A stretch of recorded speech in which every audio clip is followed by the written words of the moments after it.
आज हम लोग बात करेंगे विज्ञान के कुछ अति महत्वपूर्ण प्रश्नों को लेकर, जो कि पटवारी एग्जाम के लिए इम्पोर्टेंट हैं।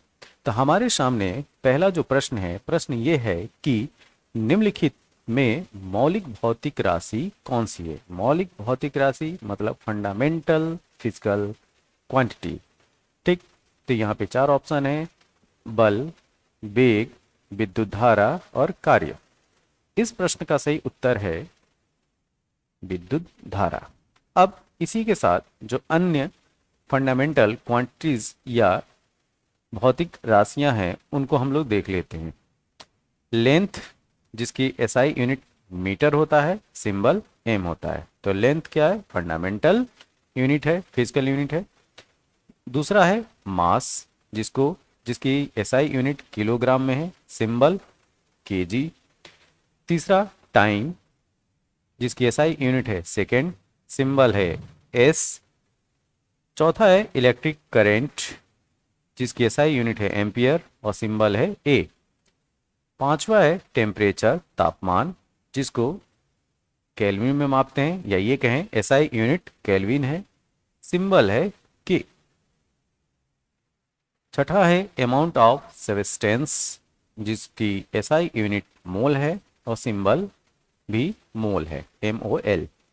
ल्यूमिनस इंटेंसिटी, ठीक है, ल्यूमिनस इंटेंसिटी के एसआई यूनिट है कैंडला और सिंबल है CD। तो ये 7 फंडामेंटल यूनिट्स हैं, फिजिकल यूनिट्स, जिनको आपको याद रखना है। तो इन चार ऑप्शंस में यहाँ पे उत्तर हो गया विद्युत धारा, इलेक्ट्रिक करंट, यहाँ पे जैसे देख सकते हैं। दूसरा प्रश्न ये है कि वायुमंडल में उपस्थित सबसे हल्की गैस कौन सी है। पहला ऑप्शन है हाइड्रोजन, बी ऑप्शन है ऑक्सीजन, सी ऑप्शन है नाइट्रोजन और डी ऑप्शन है नियॉन। इस प्रश्न का सही उत्तर है हाइड्रोजन। ठीक, हाइड्रोजन का संकेत होता है H। नेक्स्ट, निम्नलिखित में से कौन एक जैविक अम्ल है। जैविक अम्ल या ऑर्गेनिक एसिड। तो इसमें जो है पहला कार्बनिक अम्ल, दूसरा नाइट्रिक अम्ल, तीसरा है सल्फ्यूरिक अम्ल और डी ऑप्शन है ऑक्जेलिक अम्ल। इस प्रश्न का सही उत्तर है डी, ऑक्जेलिक अम्ल। हमारे मुंह के पार्श्व भाग में मतलब लैटरल साइड में स्थित टॉन्सिल, टॉन्सिल का मुख्य कार्य क्या है। ए, लार का निर्माण करना, बी, रोगाणुओं का विनाश करना, सी, हार्मोन का स्राव करना, डी, खमीर का स्राव करना। इस प्रश्न का सही उत्तर है रोगाणुओं का विनाश करना, बैक्टीरिया को डिस्ट्रॉय करता है। ठीक, नेक्स्ट, निम्नलिखित में से कौन सा पदार्थ क्लोरीन के साथ अभिक्रिया करके ब्लीचिंग पाउडर का उत्पादन करता है। तो यह रिएक्शन है, यहाँ पहले ऑप्शन देख लेते हैं। पहला ऑप्शन ए है बुझा हुआ चूना, बी है बिना बुझा चूना, सी चूना पत्थर और डी है जिप्सम। इस प्रश्न का सही उत्तर है बुझा हुआ चूना। यहाँ पे ये केमिकल रिएक्शन देख सकते हैं, ये है कैल्शियम हाइड्रोक्साइड, जिसको बुझा हुआ चूना बोलते हैं। इसका क्लोरीन के साथ रिएक्शन होने पे ये बनता है ब्लीचिंग पाउडर, जो कि है कैल्शियम हाइपोक्लोराइट।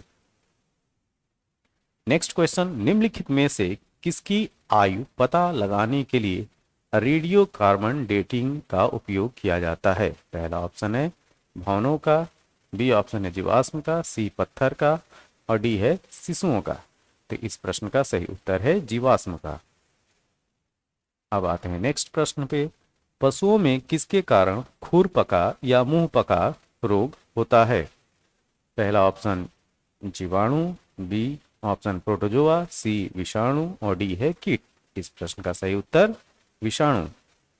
यदि लाल और हरे रंग, ध्यान दीजिए, यदि लाल और हरे रंग को आपस में मिला दिया जाए तो निम्नलिखित में से कौन सा रंग बनेगा। पहला है पीला, दूसरा है लाल, तीसरा है सफेद और चौथा ऑप्शन है मैजेंटा। इस प्रश्न का सही उत्तर है पीला। नेक्स्ट, निम्नलिखित में से किस धातु को, ध्यान दीजिए मेटल की बात की जा रही है, किस धातु को चाकू से आसानी से काटा जा सकता है। पहला ऑप्शन है सोडियम, बी ऑप्शन है एल्युमिनियम, सी ऑप्शन है पोटेशियम और डी ऑप्शन है प्लेटिनम। इस प्रश्न का सही उत्तर है सोडियम। ठीक है, सोडियम को आप धातु से काट सकते हैं। निम्नलिखित में से किस में स्थितिज ऊर्जा होगी? ठीक है, पोटेंशियल एनर्जी की बात की जा रही है। पहला ऑप्शन है बांध के पानी में, बी ऑप्शन है उड़ते हुए वायुयान में, सी गिरते हुए नारियल में, और डी ऑप्शन है उपरोक्त सभी में। इस प्रश्न का सही उत्तर है ए, बांध के पानी में। नेक्स्ट, सार्वत्रिक गुरुत्वाकर्षण के लिए जी का मान किसने ज्ञात किया था? पहला ऑप्शन है न्यूटन ने, बी ऑप्शन है डाल्टन ने, सी जे थॉमसन ने, और डी ऑप्शन है हेनरी कैवेंडिश ने। तो इस प्रश्न का सही उत्तर है हेनरी कैवेंडिश ने। साबुन को जल में घोलने पर जल के पृष्ठ तनाव पर क्या प्रभाव पड़ता है? ठीक है, क्या वो बढ़ जाता है कि घट जाता है कि समाप्त हो जाता है कि अपरिवर्तित रहता है? इस प्रश्न का सही उत्तर है घट जाता है, बी। नेक्स्ट क्वेश्चन है जल पृष्ठ पर लोहे के टुकड़े के न तैरने, ध्यान दीजिएगा, न तैरने का कारण क्या है? पहला ऑप्शन है लोहे द्वारा विस्थापित जल का भार लोहे के भार से कम होता है, लोहे द्वारा विस्थापित जल का भार लोहे के भार से अधिक होता है, लोहे द्वारा विस्थापित जल का भार लोहे के भार के बराबर होता है, और डी ऑप्शन है इनमें से कोई नहीं। इस प्रश्न का सही उत्तर है ए, लोहे द्वारा विस्थापित जल का भार लोहे के भार से कम होता है। नेक्स्ट क्वेश्चन, तेल दीप में बत्ती का तेल, ठीक है, किस कारण ऊपर उठता है? ठीक है, तो पहला ऑप्शन है दाब अंतराल के कारण, बी ऑप्शन है किसी कात्व के कारण, ठीक है, कैपिलरी रिएक्शन के कारण, और सी है तेल के निम्न श्यानता के कारण,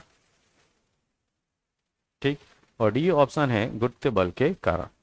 इस प्रश्न का सही उत्तर है केशुकात्व के कारण, कैपिलरी रिएक्शन के कारण जो है दीपक में जो बत्ती होती है उसमें तेल ऊपर चढ़ता है। किसकी वजह से? केशिकात्व, कैपिलरी रिएक्शन की वजह से। नेक्स्ट क्वेश्चन, वायु के आयतन में जल वाष्प की मात्रा को जाना जाता है। पहला ऑप्शन है विशिष्ट आर्द्रता के रूप में, बी सापेक्षिक आर्द्रता के रूप में, सी मिश्रित अनुपात के रूप में, और डी है निष्पेक्ष आर्द्रता के रूप में। इस प्रश्न का सही उत्तर है निष्पेक्ष आर्द्रता के रूप में। हमारी हड्डियों और दांतों का मुख्य संघटक क्या है? पहला ऑप्शन है कैल्शियम बाइकार्बोनेट, नेक्स्ट ऑप्शन है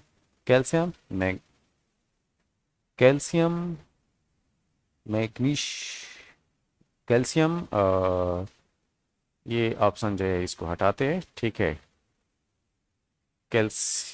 नेक्स्ट सी ऑप्शन है कैल्शियम नाइट्रेट और कैल्शियम फॉस्फेट। इस प्रश्न का सही उत्तर है कैल्शियम फॉस्फेट। हमारी हड्डियों तथा दांतों का मुख्य संघटक जो है वो कैल्शियम फॉस्फेट होता है। नेक्स्ट प्रश्न, माइकोलॉजी में किसका अध्ययन किया जाता है? ऑप्शन ए है कवक, बी है शैवाल, सी है विषाणु, और डी है पक्षी। इस प्रश्न का सही उत्तर है कवक। देखिए, कवक का अध्ययन माइकोलॉजी के अंतर्गत में करते हैं, शैवाल फाइकोलॉजी के अंतर्गत शैवालों का अध्ययन किया जाता है, वायरोलॉजी में विषाणु और ऑर्निथोलॉजी में पक्षियों का अध्ययन किया जाता है। निम्नलिखित में से किस विटामिन में कोबाल्ट कोबाल्ट धातु पाई जाती है? विटामिन ए कि विटामिन B7, विटामिन B12 या विटामिन के? इस प्रश्न का सही उत्तर है B12। नेक्स्ट, किस तत्व की अधिकता से ब्लू बेबी सिंड्रोम होता है? पहला ऑप्शन है पोटेशियम, बी ऑप्शन नाइट्रेट, सी है सल्फर, और डी है लोहा। इस प्रश्न का सही उत्तर है नाइट्रेट। ये प्रश्न अक्सर पूछा जाता है, ध्यान रखिएगा। शाही रोग, ठीक है, रॉयल डिजीज किसे कहा जाता है? पहला ऑप्शन है एड्स, बी ऑप्शन है चेचक, सी है हीमोफीलिया, और डी है हैजा। इस प्रश्न का सही उत्तर है हीमोफीलिया। हीमोफीलिया को शाही रोग या रॉयल डिजीज भी कहा जाता है। ये हमारे पास कुछ इंपॉर्टेंट प्रश्न थे। आगे इन प्रश्नों की श्रृंखला जारी रहेगी। इन प्रश्नों को जो है आप मेमोराइज कीजिए। तब तक के लिए थैंक यू, धन्यवाद।